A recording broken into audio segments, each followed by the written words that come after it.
Lights, camera, action! Hello everybody and welcome to the Animation Podcast, a weekly podcast about all things animation brought to you by FilmBook.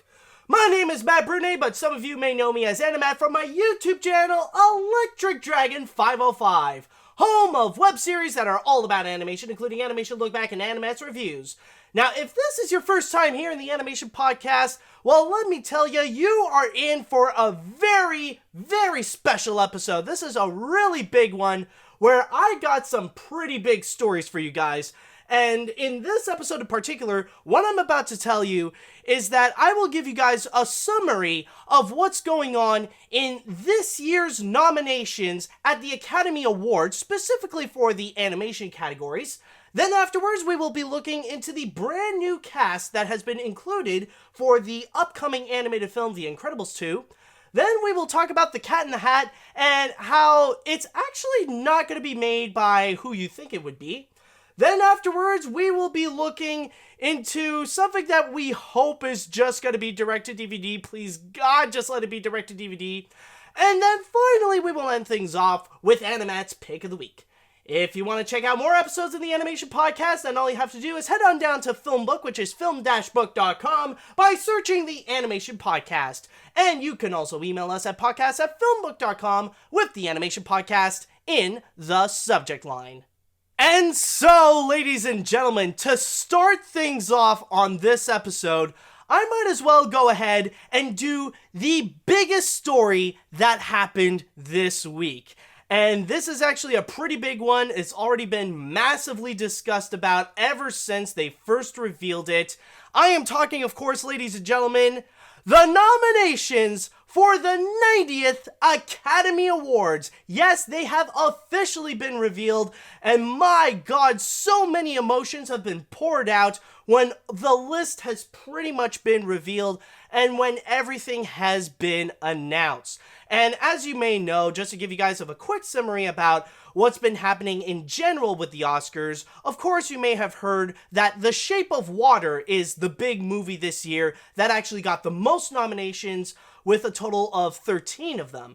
And of course, it's going to be up against a lot of big name competitors in there. We're talking about movies like The Darkest Hour, 3 Billboards Outside Ebbing, Missouri, I, Tonya, what the fridge else are they going to be battling against? Movies like Phantom Thread, Dunkirk, and so much more.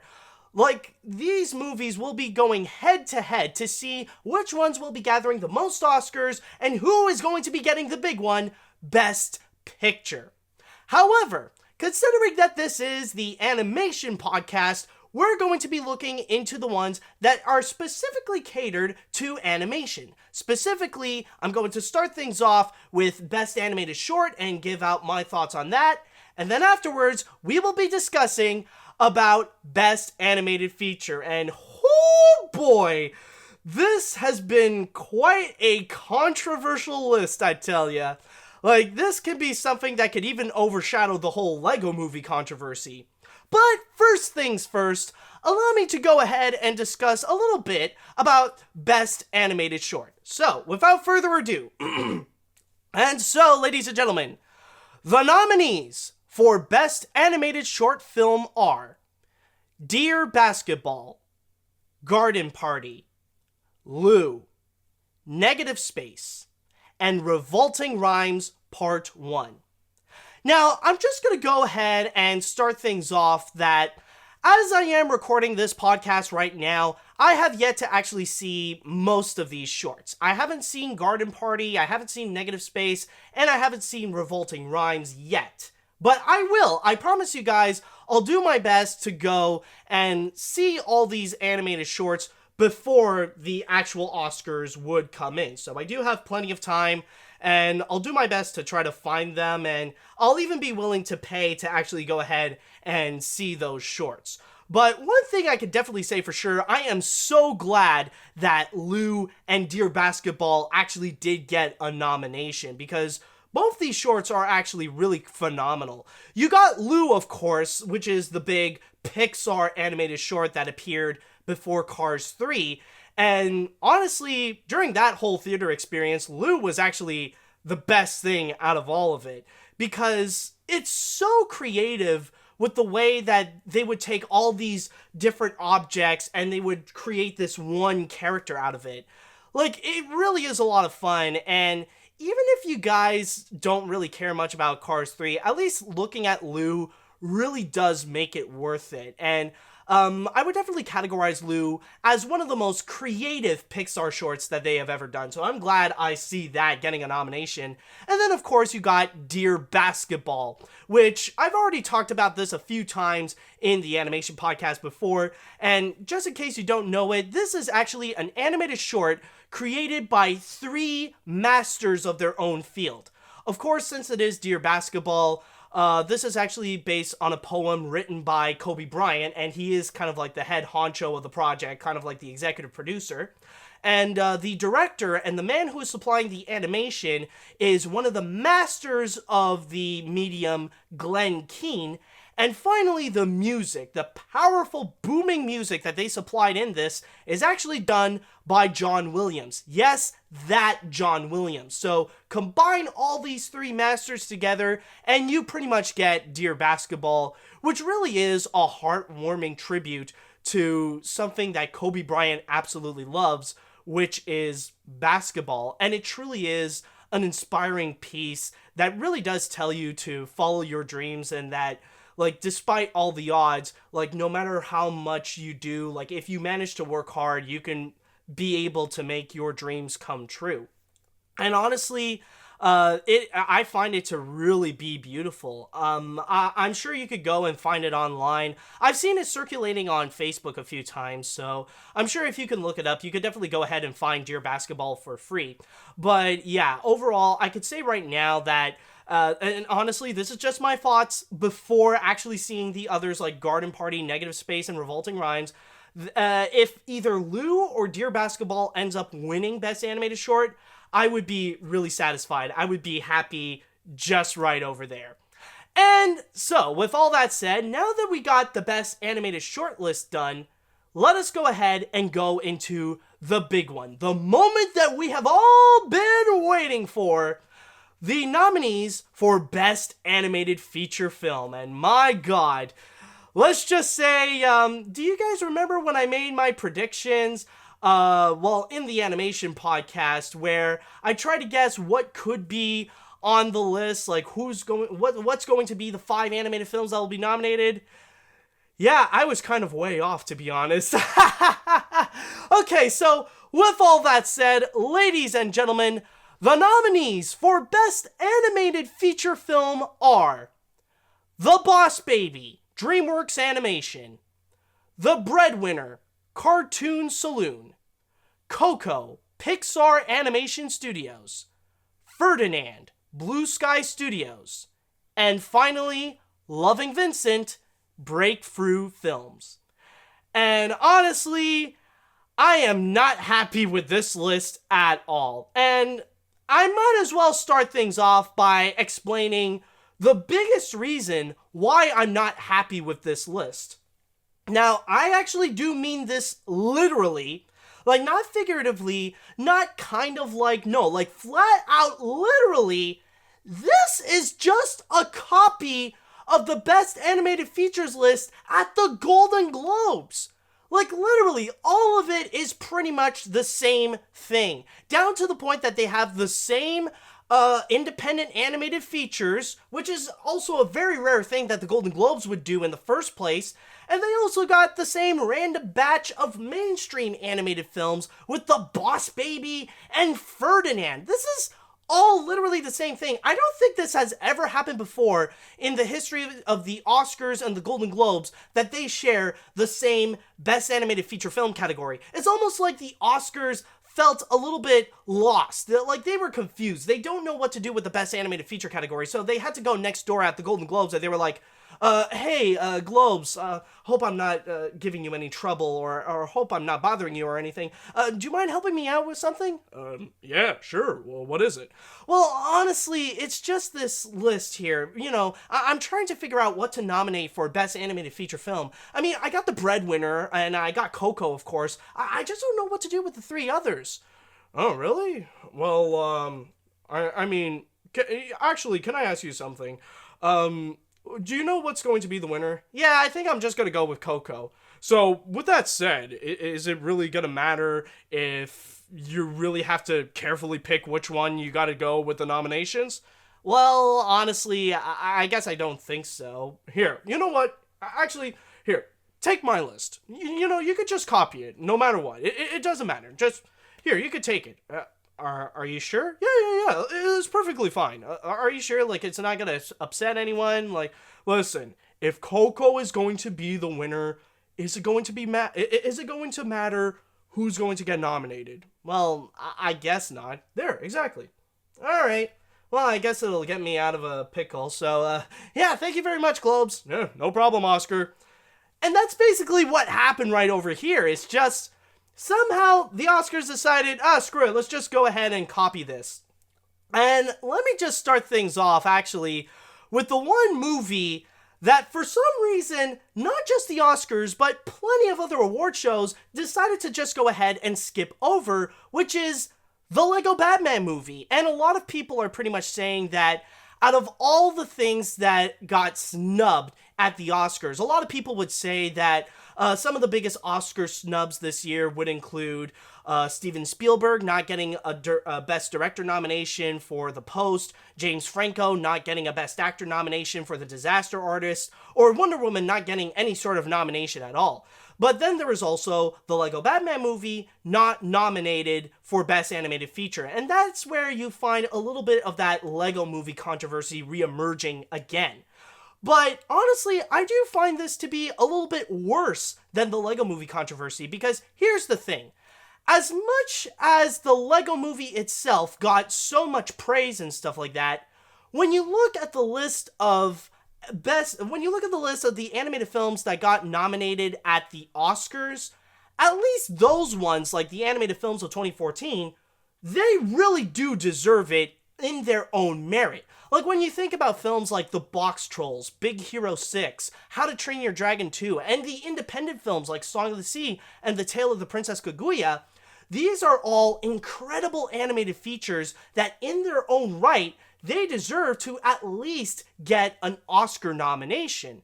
So that's why you can give a little bit of a pass for not actually giving the Lego movie a nomination. Like, sure, maybe the Lego movie would deserve to get an Oscar nomination for Best Animated Feature, but so do those films as well. Like, they definitely earned their spot in there. In here, however, now I've said this before about the animated films of 2017, it's just that it really is a really bad year. And I'm not just saying that because we had the Emoji movie, but it's mostly because the grand majority of animated films, they range from decent to mediocre to just plain suck. Like, we got a whole batch of absolutely forgettable animated films. And the only ones that are actually worth remembering, the ones that got critical praise from critics and audiences, are just Coco and the Lego Batman movie. Maybe you can add in Captain Underpants as well, but that's pretty much it, at least in terms of the mainstream animated films. So it is really disappointing that one of the movies that did actually get critical praise in terms of an animated feature, that it would just flat out be ignored at the Oscars. And I find that to be a little bit ridiculous. And I know that there are some people that would argue that, well, technically it could be because it's technically it's a spin-off film and they don't really care much about those, or that it's a superhero film and they don't really want to pay much attention to that, which is also why Wonder Woman didn't get a nomination. That are also, technically, since it is a Lego movie, it is actually just one big commercial in order to sell toys and stuff like that. Okay, maybe I get those arguments, but again, like, we're talking about one of the very few animated films of 2017 that got critical praise. How does that not earn itself an Oscar nomination? And instead, we end up with a list where The Boss Baby is now an Oscar-nominated animated feature.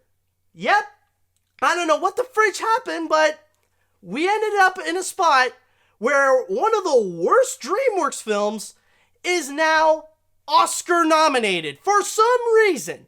No, not Captain Underpants, The Boss Baby. The movie where Alec Baldwin is acting like Alec Baldwin in a baby's body, making lowbrow baby jokes. That apparently is enough to get the Oscars' attention. Like, why?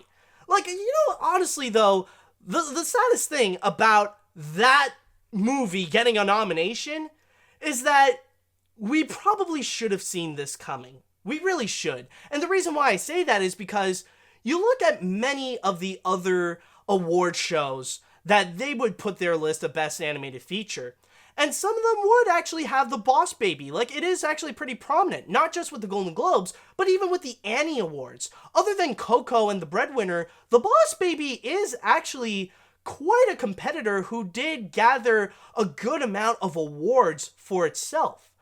And yeah, and one of them is actually for Best Animated Feature.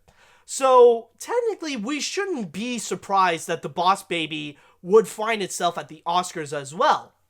But then again, there are so many other movies that are much more worthy to get an Oscar nomination than the frickin' Boss Baby.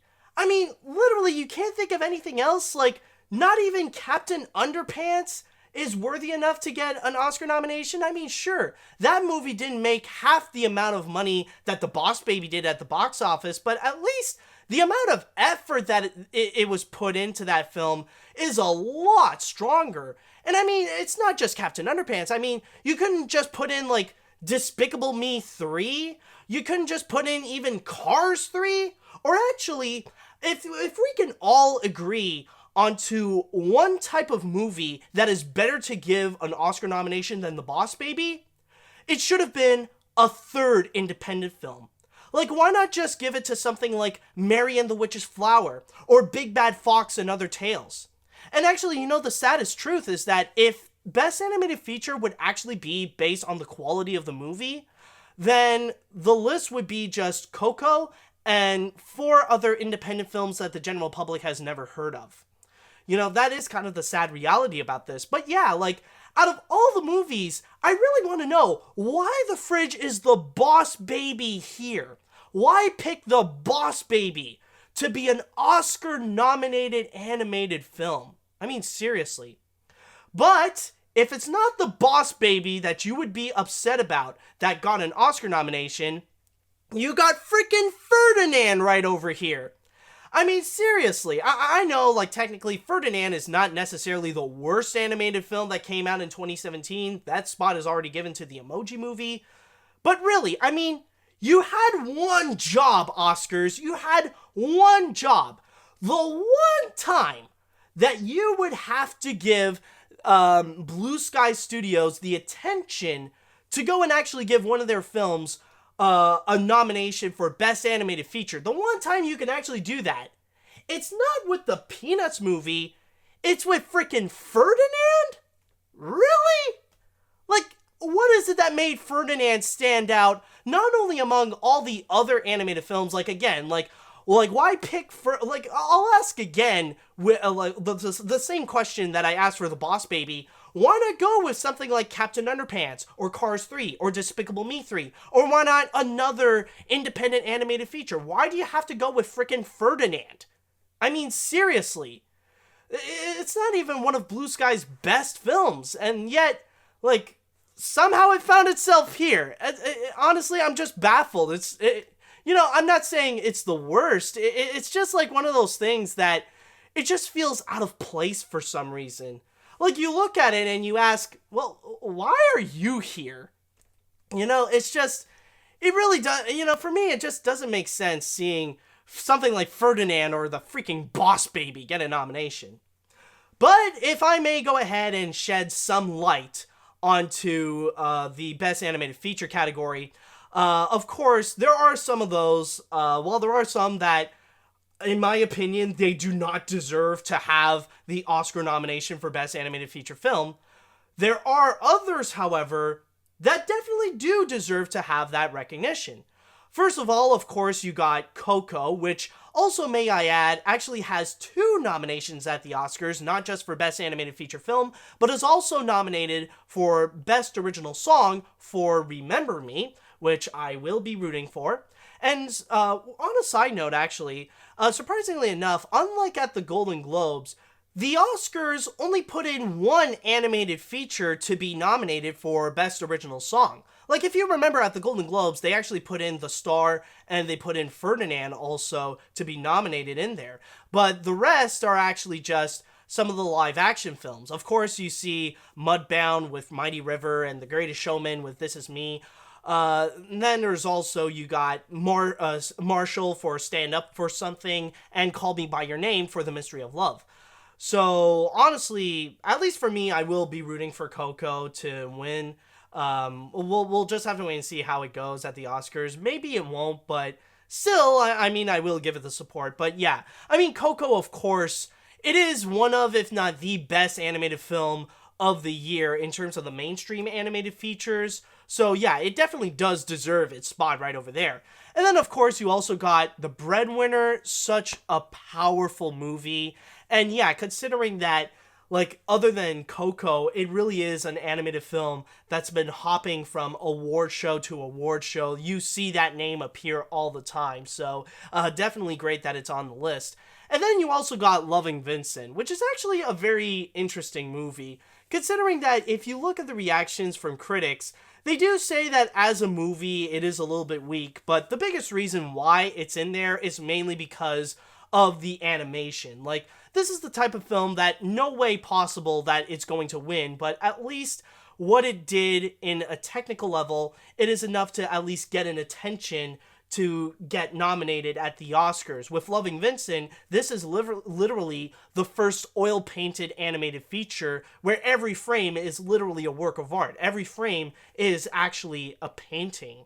And, you know, I do understand that with that technical achievement, it would be enough to at least just get an Oscar nomination.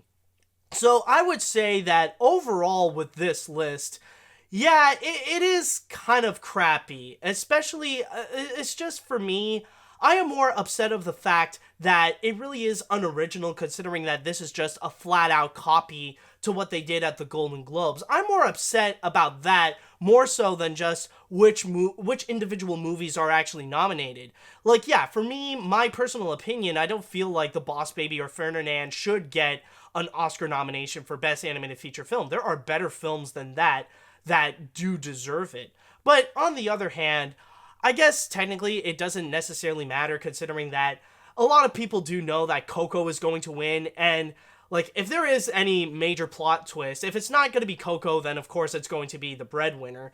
But overall, yeah, it is kind of a weak list.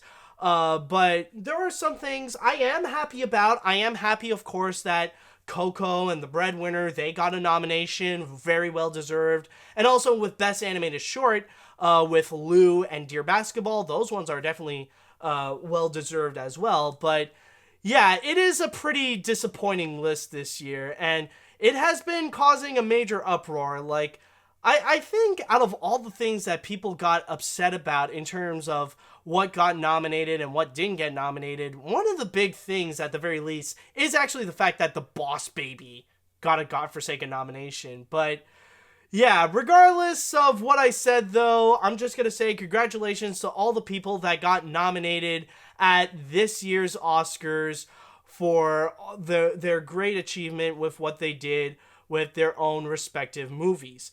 And who's going to be the big winner? Well, some answers are pretty obvious. Some of them are still remain a mystery. We'll just have to go ahead and wait and see until March 4th, when we are going to discover who will win the Oscar. Now, for our next story right over here, let me tell you guys a little bit of a funny story that happened this week when I was just browsing around social media. I was just checking on Twitter, seeing what madness has in store for me, what new things that I can learn about, and then I noticed that on Pixar's account, they decided to do a creative little spin on a recent trend that's been going on. Now, if you may know, Google actually released this special app or this special little thing in which you can put a picture of yourself and Google will analyze it and tell you not only which person in a painting you look like the most, but also the percentage of how much you look like that painting. So you can upload a picture of yourself and it will tell you, oh, you look 70% like this person in a Picasso painting. Oh, you look like 50% like this person in an Edvard Munch's painting. Or you could put this picture and you look like 80% like this person in a Monet painting and all that kind of stuff. So what Pixar decided to do is that they decided to put in a creative little spin where they would take an actor and they would put a painting or a concept art of a character and they would try to compare them, saying like, oh, Craig T. Nelson looks 50% like Mr. Incredible, or Samuel L. Jackson looks 60% like Frozone, and all that kind of stuff. But then when I was continuing, I was looking into it and I saw like, who the fridge is this character? I've never heard of this person before. Wait, I know the actor, but I don't know the person. It's like, wait, why are they all this? Why are they only doing it with Incredible character? Oh, I see what you're doing. Oh, so that's what they did. This isn't just trying to make a cute little trend. You are announcing big news right over here. I see what you're doing, Pixar. I see what you're doing. Yes, and what it is that while they did that little trend, Pixar simultaneously announced the new people that will be providing the voice of a new character that will be appearing in the upcoming animated feature, The Incredibles 2. Now, there are some pretty big surprises, and there is actually one replacement in the cast, but the list that they got is actually quite intriguing. There are some that they did reveal who these characters are, and there are some that, well, I guess for now it's still remained a mystery. Like, there is one that they did reveal that this is a couple, in a way. That it's going to be played by Catherine Keener and Bob Odenkirk, in which, if I remember the names, if I can remember by memory, they're called Windsor and Evelyn Dever. So some people are saying that it could be possible those are going to be the villains, but it's pretty much to say that we got Catherine Keener and Bob Odenkirk onto The Incredibles 2. But then there are some others that they did reveal who they are. And I'm actually going to be reading through my source here on Deadline. And it actually says we got Sophia Bush, who is going to be playing the character of Void, a young and overeager wannabe superhero and mega fan of Elastigirl. Her superpower is the ability to divert and manipulate objects around her by creating voids that allow the objects to appear and disappear and shift in space. Then there is also another one, Isabella Rossellini, who's going to be playing a dignified foreign ambassador committed to the support and legalization of superheroes. And finally, you got Jonathan Banks, who's going to be playing the role of Rick Dicker, who heads up the official super relocation program, helping the Parr family, keeping their super identity secret. Now, Rick Dicker might be a familiar name for you, for those who are major fans of The Incredibles, because last time it was actually played by character designer Bud Luckey, who actually did provide his voice in several other projects as well, including the animated short Bounden. He also played Chuckles the Clown in Toy Story 3, and he also provided the voice of Eeyore in the 2011 Winnie the Pooh movie.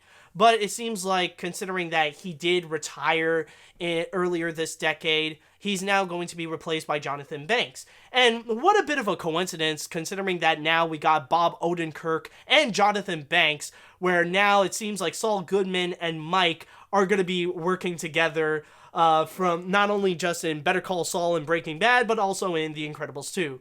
And honestly, coming from a family that loves Better Call Saul and Breaking Bad, I personally find it to be a really cool thing.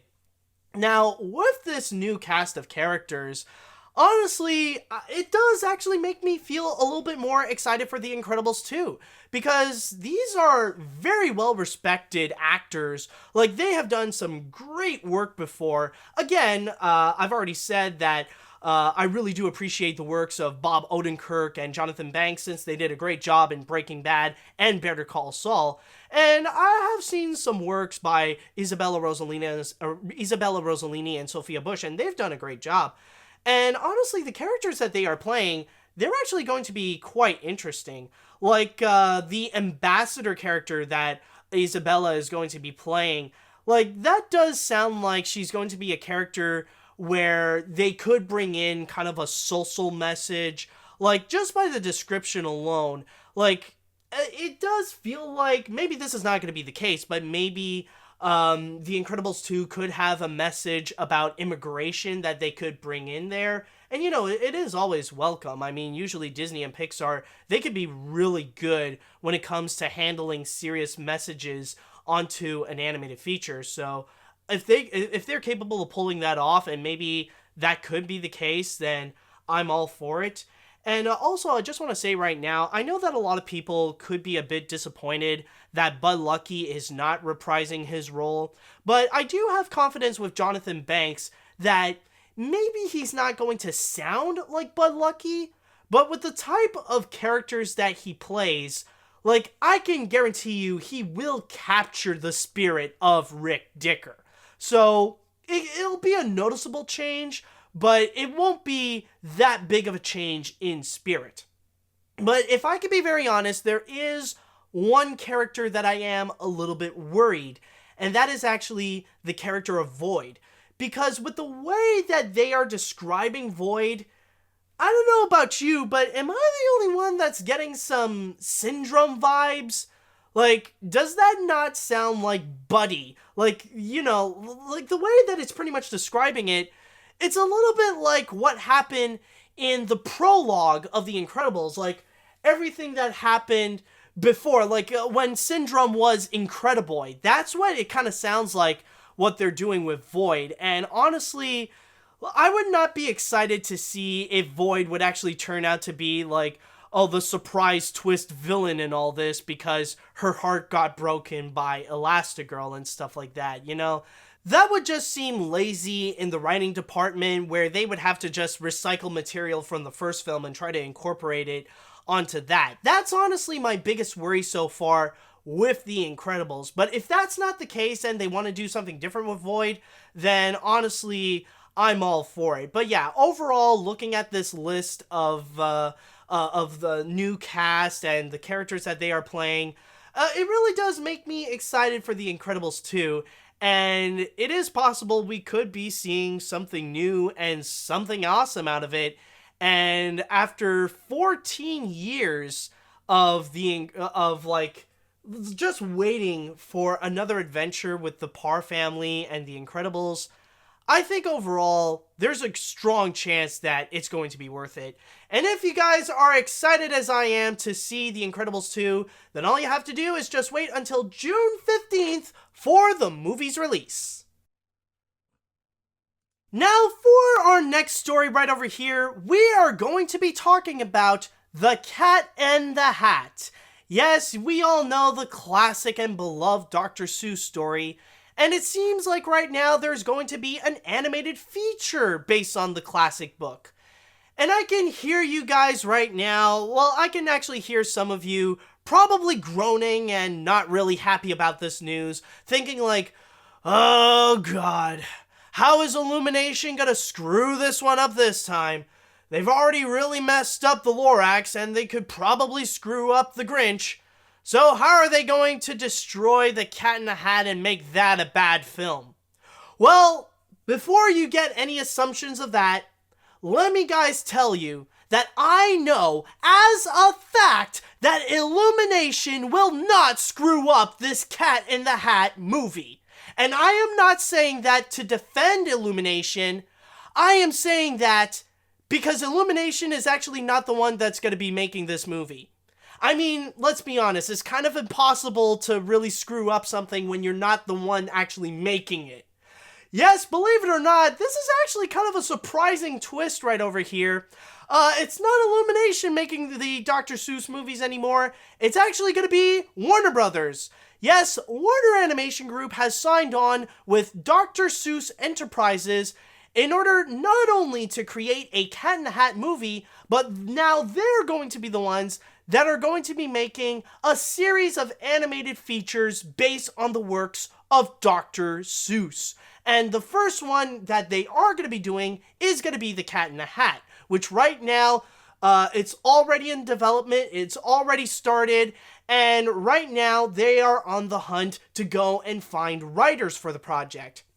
Now, if I may go ahead and read from my source here from The Hollywood Reporter, I got a couple of quotes to read here. One of them is going to be from Toby Emmerich, who is the chairman at Warner Brothers. He stated, "Our Pictures Group is home to some of the world's most popular film franchises, and we're honored to add Dr. Seuss titles to that roster. With Wanrer Animation Group, we've really revitalized our feature animation activities, and this partnership with Dr. Seuss Enterprises will continue our move into world-class wide-appeal animated fare." And then we also got a quote from Susan Brandt, the president of Dr. Seuss Entertainment. And she stated, "For generations, Dr. Seuss has entertained and delighted children and adults alike with his whimsical tales.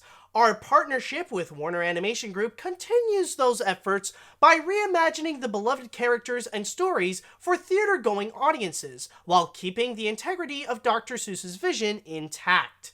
And so with all that said, honestly, it gives me one giant question when looking at all this. What the fridge happened at Illumination that made Dr. Seuss go, screw it, I am moving to Warner Brothers? Like, immediately, what happened with this sudden change? And honestly, I think the biggest thing for me that I feel like it's actually pretty shocking that Dr. Seuss is immediately moving to Wanrer Animation Group is the fact that they didn't wait until the end of the year to do so. Because if you guys know, Illumination Entertainment is going to be releasing their animated adaptation of How the Grinch Stole Christmas in November. So I was thinking, like, why not just wait until that one is actually released? See how that movie would grow critically and financially and see what happens. You know, I thought they would wait a little bit to see if their relationship can still stay with How the Grinch Stole Christmas. But I don't know what happened. Maybe they're just not happy with what happened with the Lorax. Or maybe they're not happy with how production was going with How the Grinch Stole Christmas. So they just decided to just move out. But then again, when you do look into the history of the movie and animation works that do involve Dr. Seuss, you may recall that Dr. Seuss is not stable. They are known to pretty much be hopping from company to company. And if you don't know what I'm talking about, well, the thing is, of course, at the very beginning, even back during the days when Dr. Seuss was alive, they started out just sitting at Warner Brothers, where they didn't really make movies, but they made animated TV specials, and they were done by the legendary directors of Looney Tunes, including Chuck Jones and Friz Freleng. They were the ones in charge of making those projects for Dr. Seuss. But then, in the 2000s, or at least when the new millennium rolled along, they decided, okay, you know what? Enough with the little TV specials, let's go ahead and actually make movies. And so they decided to go and move to Universal. And that's when they decided to go and make How the Grinch Stole Christmas, the live-action movie starring Jim Carrey. And that movie was actually a major hit. So they decided, okay, let's do another one. And then they released the 2003 film starring Mike Myers, The Cat in the Hat. And that movie was an absolute freaking nightmare. Enough of a nightmare to at least immediately get out of freaking Universal. So from there, what happened was that now Dr. Seuss decided to find a new home with Blue Sky Studios. And from there, they actually made Horton Hears a Who in 2008, I believe.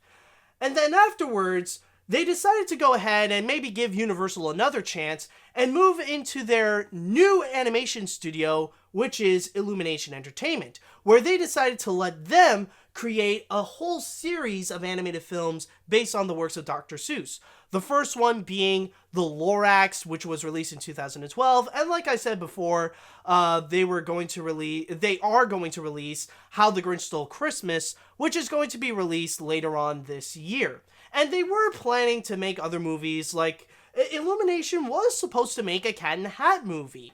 And then suddenly they decided, okay, you know what? We're just going back to Wanrer Animation Group.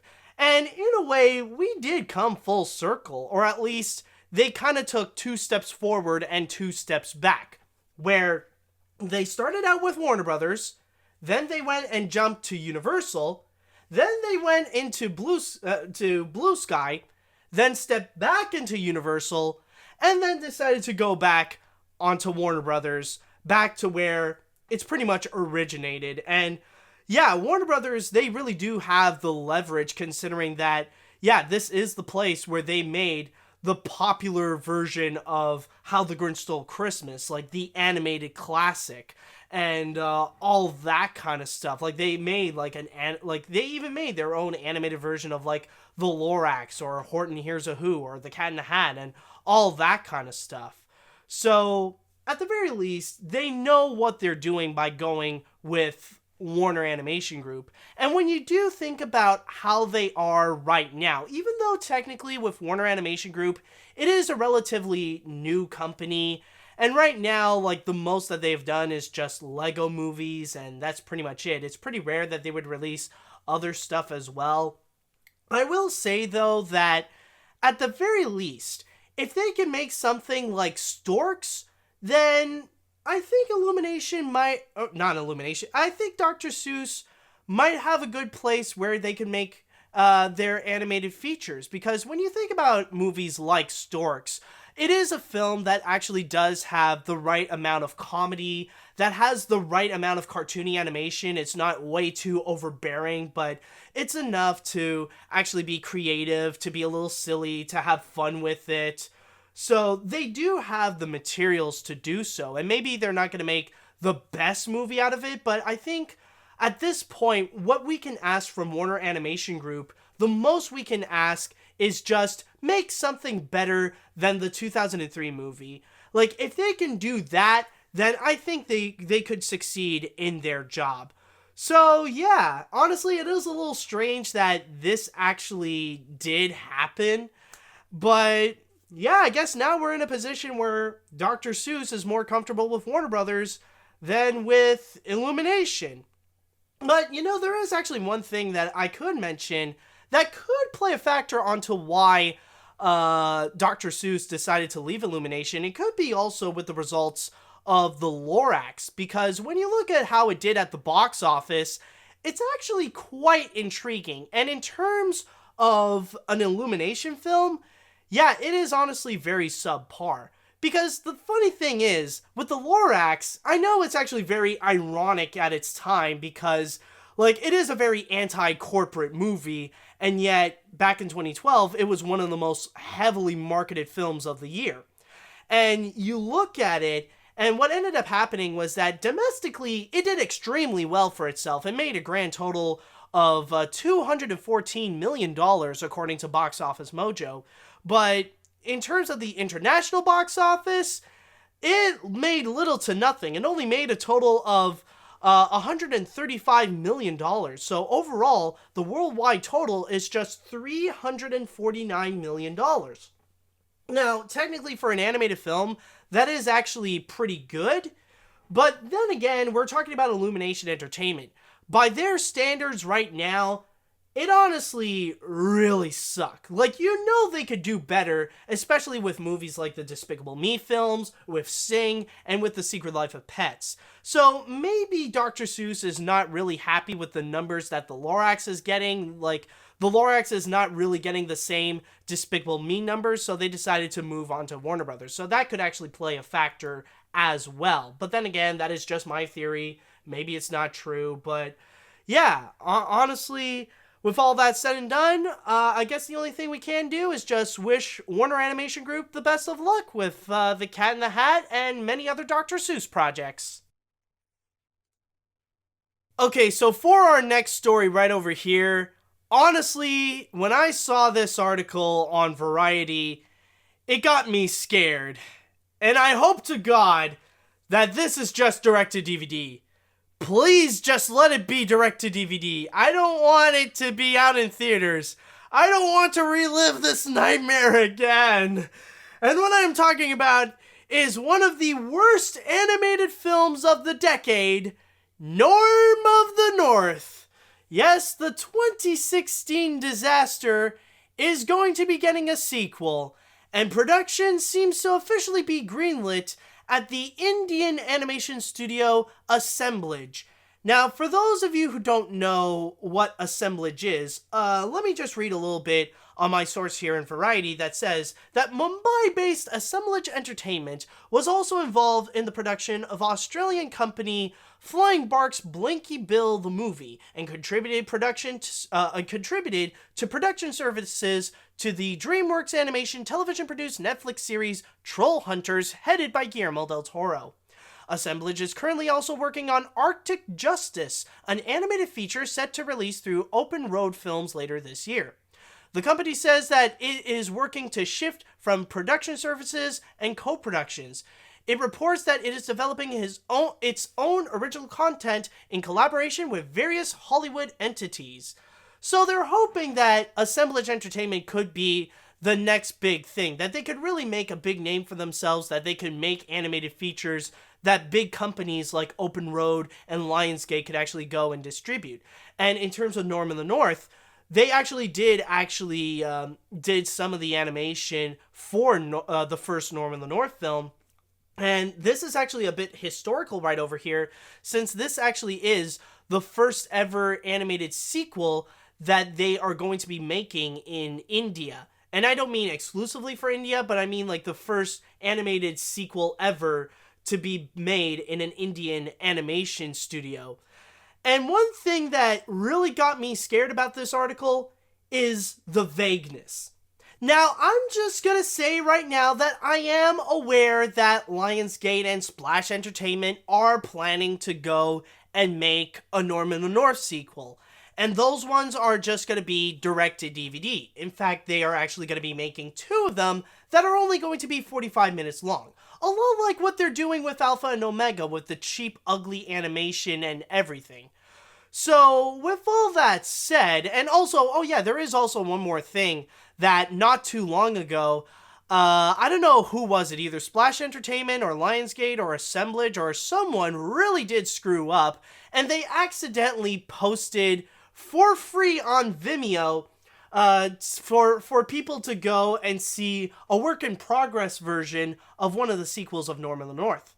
Now, this article right over here doesn't necessarily specify too much if this is actually going to be one of those direct-to-DVD sequels, or if this is going to be a completely different sequel to Norm in the North that they would want to release in theaters. I mean, technically, like, looking deeper into the article, it did state that it is the non-theatrical sequel is produced at Indian animation company Assemblage Entertainment. So that is a little bit of a relief, and you know, I expressed my worrisome on social media, and many people did come in to say, like, nah, don't worry, AniMat, it's all cool, it's all good, don't worry, it's not going to be released in theaters, it's just direct-to-DVD, you're safe.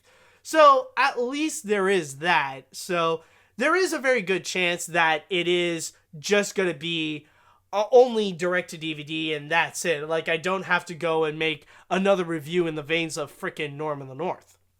But then again, there is also one thing that I am a little bit worried about is just the what ifs.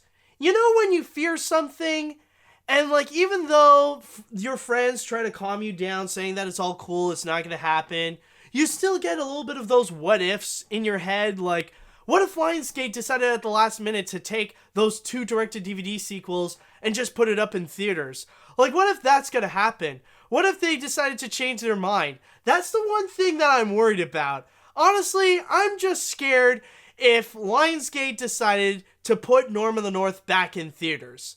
Like, that's my current fear right now with Norm of the North, is that I have to relive that nightmare again. And honestly, like, with Norm of the North in general, it was one of the worst theatrical experiences that I've ever sat through. And it's not because of, like, what's been going on around me, it's because of the movie. It's one of the very rare animated features where the animation is so bad, it is so disgusting to look at, I had to take off my glasses to watch this, so that the whole thing can be blurry so I don't have to suffer through the god-awful work that's been put into frickin' Norm of the North. It's just nasty. I don't want... Honestly, I don't want to live through that again. I mean, recently I went through a lot of really bad animated films, and the Emoji Movie was another nightmare to sat through. I don't want to live through that again, man. Just cut me some slack.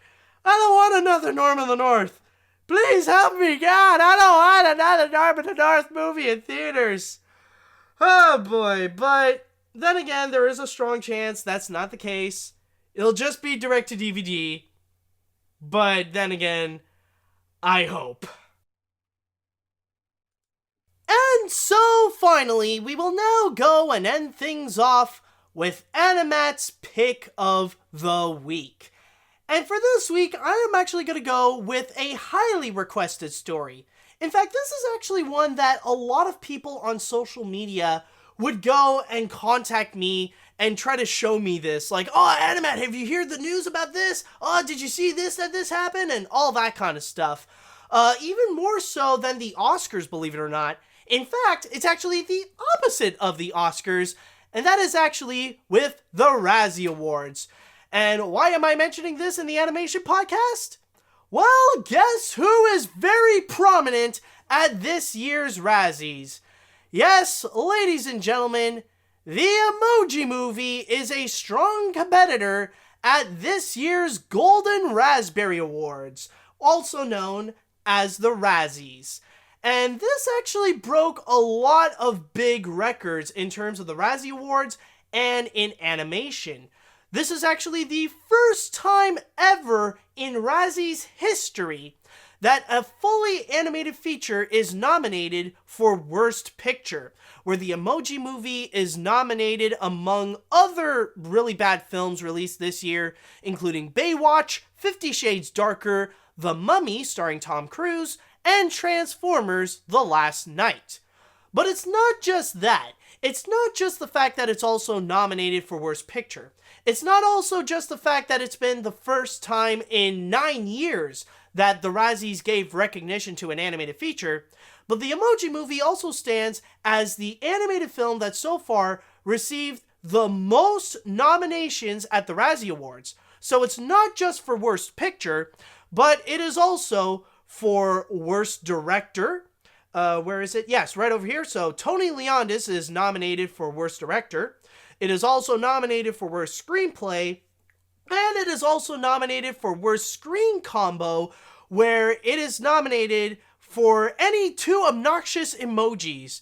And personally, I will say that probably Worst Screen Combo is probably the funniest nomination out of all of them, or at least the way that they word the categories right over here.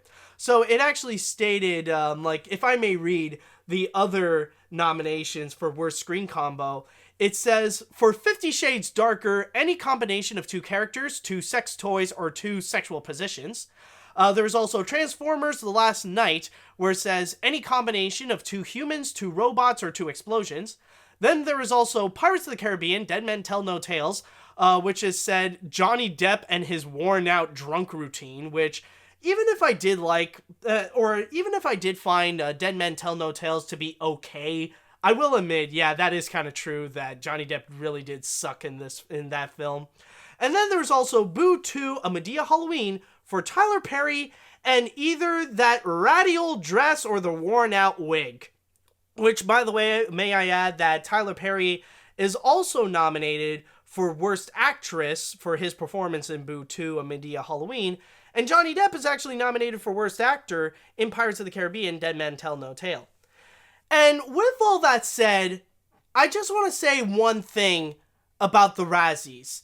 That now that we have seen another moment of the Emoji Movie getting the true treatment that it does deserve, I have to say that when it comes to the Razzie Awards, I really couldn't care less about that stupid crap. Because honestly, the Razzie Awards really do mean nothing to me. And what actually made me realize this is actually in terms of the animation front. Because when you think about it, in the history of the Razzie Awards, like even before the Emoji Movie, there have only been 3 animated films that have ever been recognized at the Razzie Awards, whether it be winning one or being nominated by one. The first one was actually Thumbelina, and so far it is the only one that actually did win a Razzie for Worst Original Song for Mary the Mole. And then after that, there was Disney's The Hunchback of Notre Dame, which was nominated for Worst Written Song for a movie that grossed more than $100 million at the domestic box office. Which that one, honestly, is really trying to grasp straws. Like, that one is like, okay, you're just finding an excuse to nominate The Hunchback of Notre Dame. Come on, that doesn't really count. And then there is also The Last Time, which is back in 2009, or at least the year when it was nominated, which is the 2008 animated film Star Wars: The Clone Wars, which was nominated for Worst Remake, Ripoff, Sequel, or Follow-Up, and that kind of category right over there. So they put it all in that batch. And those 4 animated films, Hunchback, Thumbelina, Clone Wars, and the Emoji Movie, those were the only ones that the Razzie Awards would ever recognize. And yet, why aren't there any more animated films nominated? I mean, seriously, when you do think about some of the worst movies out there, a lot of them are actually animated. Why is it that the Razzie Awards decided to ignore movies like Escape from Planet Earth, the recent Ice Age sequels, Strange Magic, the Cloudy with a Chance of Meatballs films, what the fridge else is there? Like Legend of Oz, or even Norm of the North. Like last year, you don't give a crap about Norm of the North, but now you're giving all the attention to the Emoji Movie? Why? Like, those are legit some of the worst movies of their respective year. And yet you decided not to give a crap, and yet here's the Emoji Movie, and now getting all the awards and getting all these nominations.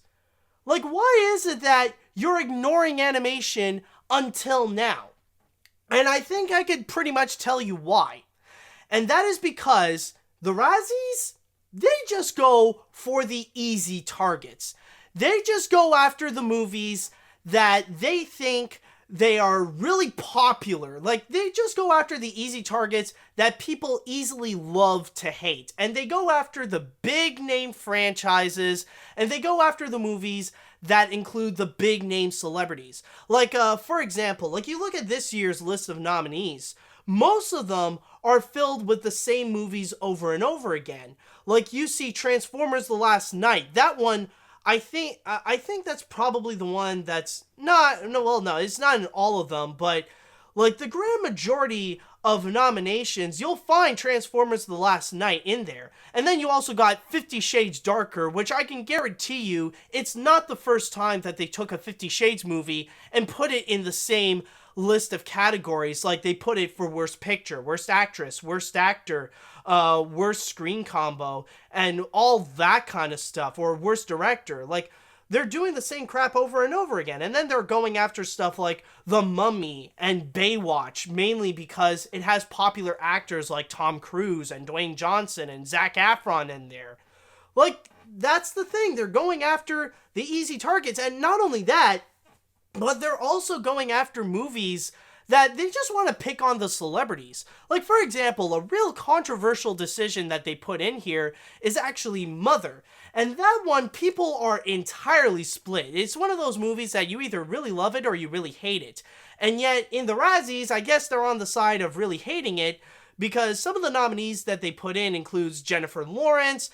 They put in, where is he? They put in Javier Bardem, and they also put it in Worst Director, which is actually a very controversial decision. And there are a lot of people that, like, maybe they like Mother more so than people that do hate it. And even Pirates of the Caribbean, Dead Men Tell No Tales. Yeah, I do agree Johnny Depp was pretty awful, but it's not that bad to really get recognized at the Razzies. Like, yeah, you can pick on Johnny Depp how many times you want, but I don't really think, like, honestly, like, Javier Bardem did do a pretty good job in that movie. Honestly, it is a little bit ridiculous. And another reason that you could tell that the Razzie Awards are pretty much bullcrap is that it's not just animated films that they mostly ignore. It's also the real movies that are considered some of the worst.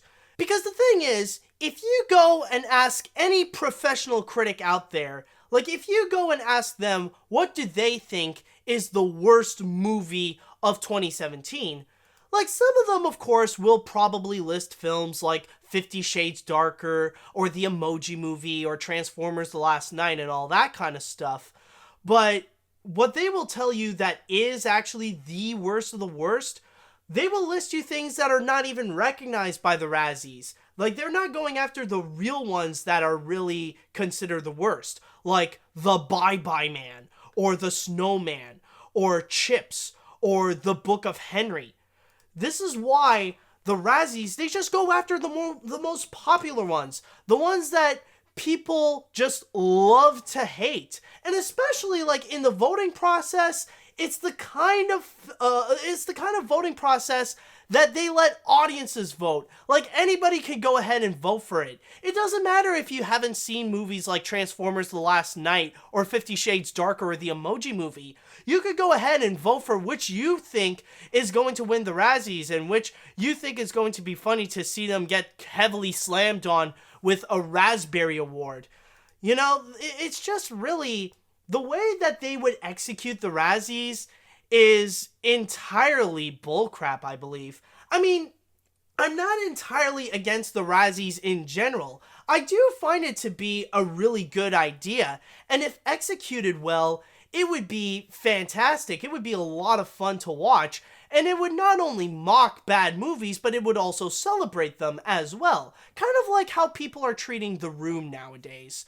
But honestly, with the way that they're presenting, like, the Razzie Awards right now, going after the big name franchises and the big name celebrities, and going after the ones that everybody hates, that it's pretty much popular because everybody hates it, it really does more harm than good. In fact, in a way, the Razzie Awards are a little bit like CinemaSins, where, yeah, some people can argue that it's just made as a joke, it's not the type of thing that's supposed to be taken seriously or stuff like that, but in reality, due to the poor execution of the joke, it's doing a little bit more harm than good, and that's why it's mostly looked down upon instead of actually being a thing that people would be excited to go and see what's going on. So yeah, I do notice that the Emoji Movie is nominated and all that kind of stuff, but it's far too late for me to even care about. So, like, yeah, the Emoji Movie is nominated for Worst Picture. But with how the Razzies handle themselves, does it really mean anything? And that is all that I've got for this week, so I just want to say thank you guys so much for listening to this episode of the Animation Podcast. You could go ahead and find more of my work at film-book.com. All you have to do is search for Mathieu Brunet or the Animation Podcast. You can also find me on Twitter at AniMat505. Now, if you have listened to this podcast on iTunes or any other podcast service, go ahead and do us a big favor to go and rate and review this episode. That would be very nice of you. And if you are listening to this podcast on YouTube, then hit that little like button and leave us a little comment on your thoughts about the news this week. Tune in next week for the latest episode of the Animation Podcast and all things animation. Thank you guys so much for listening, and until next week, see you later, dudes.